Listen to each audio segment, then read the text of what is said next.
We have, the intelligence communities have concluded, all 17 of them, that Russia interfered with this election. And we all know how that's right. Senator, as I pointed out in my statement, Senator Franken, there were only 3 agencies that directly involved in this assessment, plus my office. But all 17 signed on to that. Well, we didn't go through that process. This was a special situation because of the time limits and what I knew to be who could really contribute to this and the sensitivity of the information. We decided it was a conscious judgment to restrict it to those 3. I'm not aware of anyone who dissented or disagreed when it came out. Okay, and I think anyone who's looked at even the unclassified report is pretty convinced that this is what happened. And one of the questions is, why did they favor Donald Trump?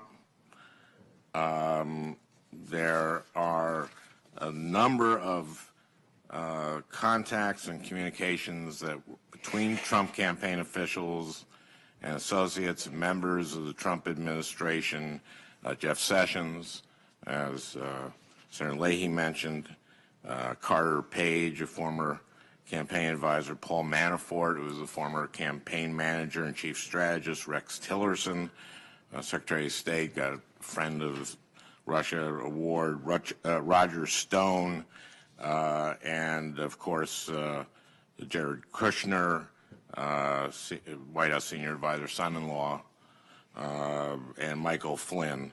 That's a lot in my mind. Now, going to Flynn, he appeared during the campaign on Russia Today. Russia Today is the propaganda arm, one of the propaganda's arm of. And now, you, General, since you've retired, have you appeared on Russia Today? Not wittingly, no. No. Okay. And General Flynn received $37,000 for sitting next to Putin at the 10th anniversary of Russia Today. It seems all this seemed very odd to me and raised a lot of questions. I was struck that Mr. McGahn did not ask you in the second meeting why DOJ, General Yates, would have concerns that the National Security Advisor had lied to the Vice President. In the first meeting, did you mention that he might be compromised? Certainly, we went through all of our concerns in the first meeting, and it was in the second meeting that he just raised the question of essentially, why is this an issue for the Department of Justice if one White House official lies to another? Okay, I don't understand why he didn't understand that. I'm not sure I can help you with that, Senator. This is, General Flynn after that for 18 days stayed there and was in one classified thing after another. There are policies to deal with who gets clearance, security clearance and not. Executive Order 12968 outlines the rules for security clearances. And it says that when there is a credible allegation that raises concern about someone's fitness to access classified information, that person's clearance should be suspended pending investigation. Is that right? The executive order also states that clearance holders must always demonstrate, quote, trustworthiness, honesty, reliability, discretion, and sound judgment, as well as freedom from allegiances and potential for coercion. Is that right? And yet, the White House counsel did not understand why the Department of Justice was concerned? Well, to be fair to Mr. McGahn, I think the issue that he raised he wasn't clear on was why we cared that Michael Flynn had lied to the vice president and others. Why that was a matter essentially. I think that's clear. Within DOJ jurisdiction. I think it's so clear. Yeah. I can't, and the president had told, President Obama had told the incoming president-elect that 2 days after the election, don't hire this guy. I don't know anything about that. Well, that's what we've heard. And we have McGahn doesn't understand what's wrong with this. And then we have Spicer, the press secretary, saying the president was told about this. The president was told about this in late January, according to the press secretary. So now he's got a guy who has been, the former president said, don't hire this guy. He's clearly compromised. He's lied to the vice president, and he keeps him on.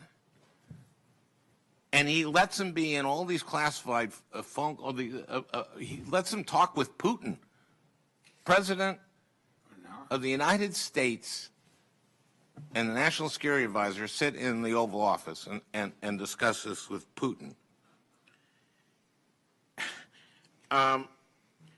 Is it possible that the reason that he didn't fire him then was that, well, if I fire him for talking to the Russians about sanctions, and if I fire, what about all the other people on my team who coordinated? I mean, isn't it possible that the reason, because you ask yourself, why wouldn't you fire a guy who did this?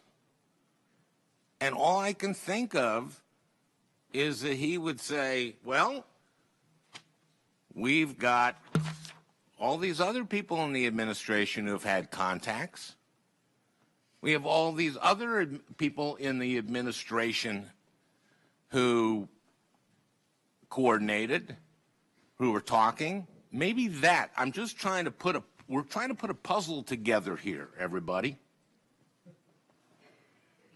And maybe, just maybe, he didn't get rid of a guy who lied to the vice president, who got paid by the Russians, who went on Russia Today, because there are other people in his administration who met secretly with the Russians and didn't reveal it till later, until they were caught.